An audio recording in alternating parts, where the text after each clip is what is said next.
எல்லாருக்கும் வணக்கம். இன்னைக்கு நம்ம ரவா கிச்சடி எப்படி பண்ணுறதுன்னு பார்க்கலாம். ரொம்ப சீக்கிரம் பண்ணிடலாம். இதுக்கு என்னென்ன பொருள் வேண்டதை பார்ப்போம்.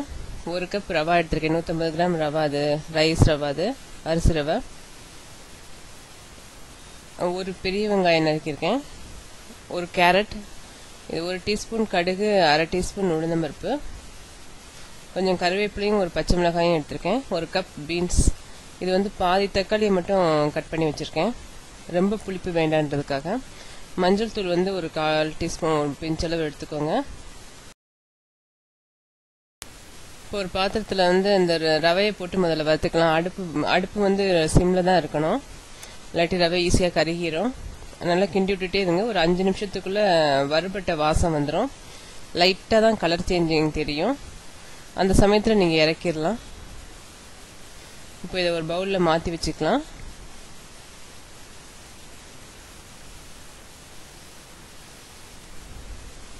இப்போ இதே பாத்திரத்தில் ஒரு 4 ஸ்பூன் எண்ணெய் ஊற்றி முதல்ல அந்த காய்கறியெல்லாம் வதக்கி விடணும்.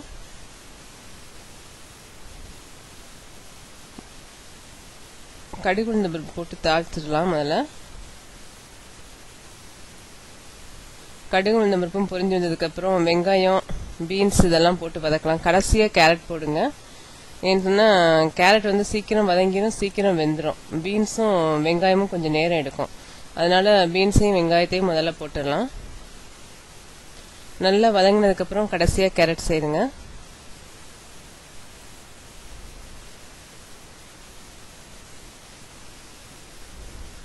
இப்போ பாருங்கள், நல்லா வதங்கிடுச்சு. இப்போ கேரட் சேர்த்துக்கலாம்.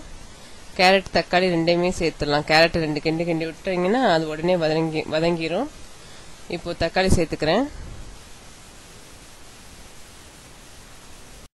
இப்போ எந்த கப்னால அரிசி எடுத்தோமோ அதே கப்னால 3 டம்ளர் தண்ணி ஊற்றுங்க. 1 கப் ரவைக்கு 3 கப் தண்ணி. அளந்து போடுற கப்பு ஒரே கப்பாக இருக்கணும்.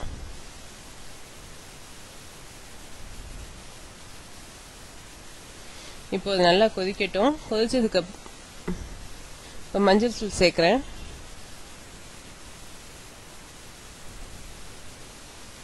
உப்பும் இப்போ வேணுங்கிற அளவு சேர்த்துடலாம்.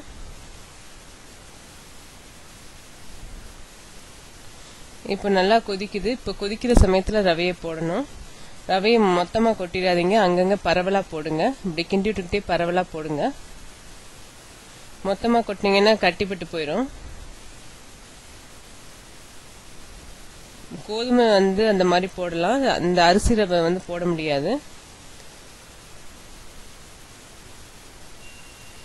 இப்போ சிம்லையே இருக்கட்டும் அடுப்பு. ஒரு 2-3 நிமிஷத்தில் அது ரெடி ஆயிரும் இந்த உப்புமா. இப்போ கிச்சடி இப்போ ரெடி ஆயிடுச்சு. இதை நீங்கள் சர்வ் பண்ணலாம்.